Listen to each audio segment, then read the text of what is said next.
Vídeo de hoje do canal do Nicola para te contar que Dedé processa o Cruzeiro e pede um caminhão de dinheiro. Quero falar sobre as últimas do Palmeiras, que pode ficar sem Abel Ferreira para a final da Libertadores da América e não terá nem o Gabriel Veron, nem o Patrick de Paula para o jogo contra o River Plate. Tem novidades a respeito do dia agitado no Flamengo, com 2 reuniões, o futuro do Ceni sendo definido e com destaque para as declarações de Diego depois do jogo. Ele falou muito duro com os atletas ainda no vestiário no Maracanã após a derrota para o Ceará. Por último, mas não menos importante, também preciso te falar sobre o Bahia, que acertou a rescisão do contrato com Elias, e para completar o Sport, que não quer ter mais o árbitro de vídeo em seus jogos na primeira divisão.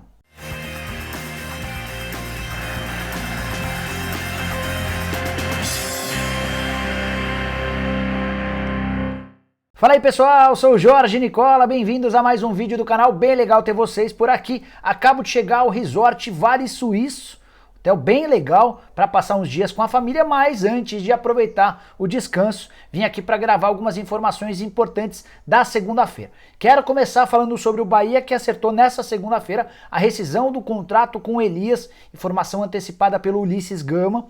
O Elias tinha contrato, acabou de chegar no Bahia, ele chegou no mês de setembro, disputou apenas 16 partidas e o novo técnico do Bahia, o Dado Cavalcante, afirmou que não vai utilizá-lo, que não tinha intenção, e o Elias acabou optando por rescindir o contrato. Ele havia chegado ao clube a pedido do Mano Menezes, que já nem é mais técnico do Tricolor de Aço. Bahia na zona do rebaixamento, correndo enorme risco de rebaixamento, e eu quero saber do torcedor do Bahia o que ele achou da passagem do Elias pelo clube. Bora falar agora sobre Dedé, que tem contrato com o Cruzeiro até 31 de dezembro, mas está tentando na justiça a rescisão desse vínculo e mais. Ele cobra 35 milhões de reais do Cruzeiro por conta de uma série de problemas. A alegação é de falta grave do empregador. E aí o Dedé alega nessa ação na justiça que está 10 meses sem receber direitos de imagem, 300 mil reais por mês, tem mais 6 meses de CLT sem pagamento, 6 meses de CLT com 450 mil reais por mês, além de 4 meses de fundo de garantia.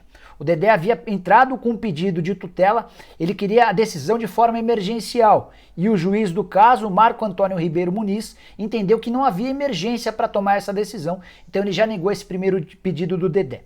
Isso não significa que o Cruzeiro vai levar a melhor na ação. A tendência é que o Cruzeiro perca, até porque todas essas pendências reveladas pelo Dedé são facilmente buscáveis. É fácil compreender ou analisar que de fato o Cruzeiro está atrasando todos esses pagamentos. A única coisa é que o juiz entende que não há necessidade de emitir uma decisão antes de entender melhor o caso. Ele quer conhecer todo o processo para a partir daí emitir sua opinião. É mais um problema na justiça para o Cruzeiro, que recentemente chegou a um acordo e vai pagar 15 milhões de reais ao Dodô, lateral esquerdo. Tem também um processo milionário de 25 milhões de reais com o Fred, entre vários outros problemas. O Dedé não entra em campo, não joga pelo Cruzeiro desde outubro de 2019 por causa de vários problemas no seu joelho.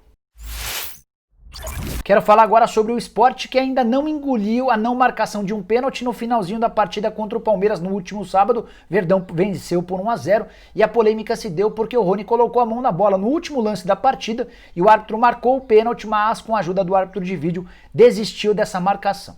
O Sport anunciou nessa segunda-feira por meio de uma nota que quer a anulação da partida contra o Palmeiras, algo quase impossível de conseguir.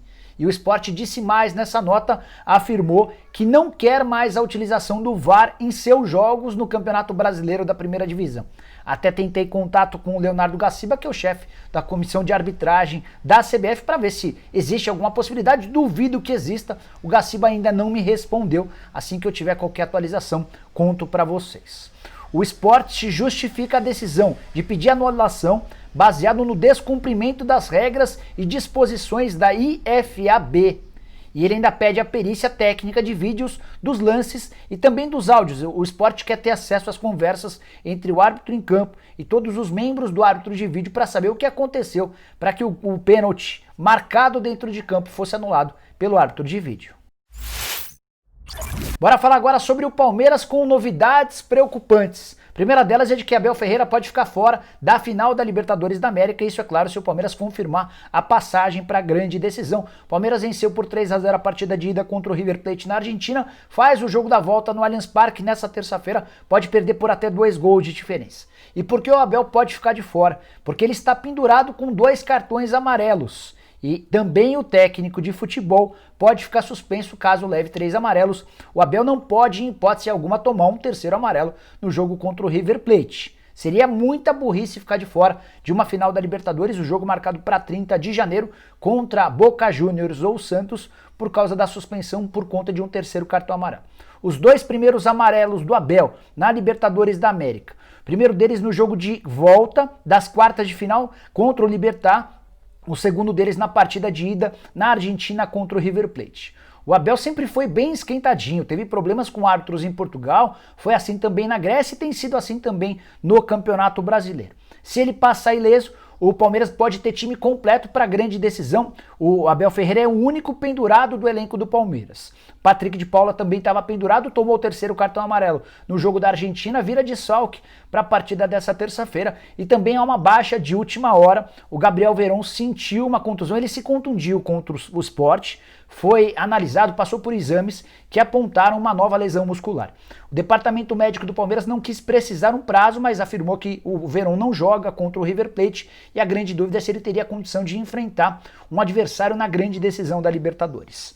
Só para completar a respeito do Palmeiras, novidade que envolve o Palmeiras e também o Flamengo, o jogo entre Palmeiras e Flamengo com o mando do Flamengo deve acontecer em Brasília. O governo de Brasília já autorizou a realização dessa partida no dia 21 de janeiro, e aí você está se perguntando, mas por que em Brasília?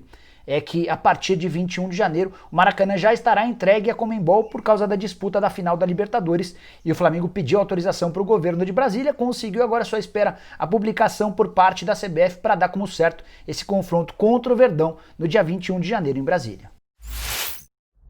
Bora falar agora sobre Rogério Ceni. Flamengo é a segunda-feira extremamente agitada depois de mais uma derrota. O Fla perdeu por 2-0 para o Ceará. Todo mundo tá careca de saber. E no vídeo da manhã dessa segunda-feira eu contei que o Rogério Ceni correria risco de demissão.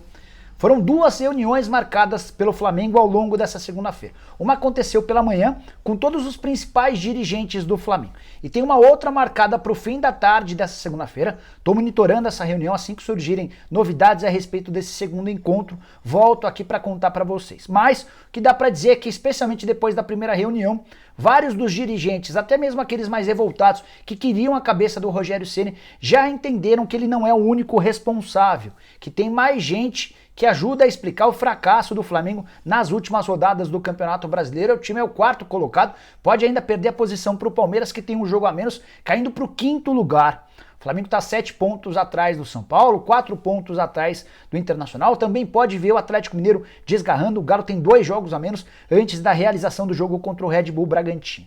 E a partir dessa reunião da manhã, deu para entender que o Rogério Ceni pode estar escapando do risco de demissão. A definição ficaria para essa reunião do fim da tarde dessa segunda-feira, mas já tem gente dentro do Flamengo entendendo que ainda não é hora de mexer com o Rogério Ceni. Ele ganharia uma segunda chance, teria a oportunidade de trabalhar, comandar o Flamengo contra o Goiás em Goiânia na próxima segunda-feira. De qualquer maneira, esse martelo vai ser batido, isso vai ser ratificado na reunião de logo mais, e eu volto, como eu disse, para informar vocês. Antes de encerrar, queria destacar palavras fortes ditas pelo Diego Ribas depois da derrota para o Ceará no Maracanã. No vestiário ele reuniu os jogadores e falou algumas coisas bem importantes. Globoesporte.com trouxe essas informações e eu queria dividir elas com vocês. Abre aspas. Falei na beira do campo e vou repetir aqui. Todo mundo tem que assumir sua responsabilidade. Ser homem, se cobrar e cobrar o companheiro, disse o Diego no vestiário para os atletas. Outra frase importante, abre aspas, não adianta a gente só se enroscar nos treinos, a gente se cobra, se estranha, pega pesado nos treinos, como tem que ser, mas não adianta a gente não transferir isso para o jogo. E por último, mas não menos importante, ele disse o seguinte, tenho certeza que eu preciso mais de vocês do que vocês de mim, então hoje eu corri, dei a vida quando entrei em campo. Que seja sempre assim entre nós, ele ainda completa, temos que competir, chegar aqui e competir com os adversários. Jogar bonito, M3 pontinhos nenhuma. Primeiro competir, então preparem-se para isso. Fecha aspas. É o Diego assumindo o papel de líder desse elenco e bastante incomodado com o comportamento de alguns companheiros. Tenho dito isso, cheguei a falar na live desse domingo, que o Rogério Ceni tem responsabilidade, tem culpa, mas os atletas também têm muita culpa. Até porque o Flamengo já joga bem pouco, ou bem menos daquilo que a gente imagina, desde as últimas semanas de Jorge Jesus. Foi assim com o JJ, foi assim durante toda a passagem do Dome, e agora com esse aproveitamento de apenas 44% dos pontos com o Rogério Ceni, ele tem o segundo pior retrospecto nos últimos 10 anos no Flamengo, só melhor do que Ney Franco. Bom, pessoal, eram essas as informações que eu queria dividir com vocês no vídeo de hoje do canal do Nicola. Espero que vocês tenham curtido o vídeo e deixem um like por aqui. Quem ainda não se inscreveu no canal, resolve o problema apertando esse botãozinho vermelho de inscreva-se. Combinado? Nos vemos assim que surgirem mais notícias. Até lá, tchau, tchau!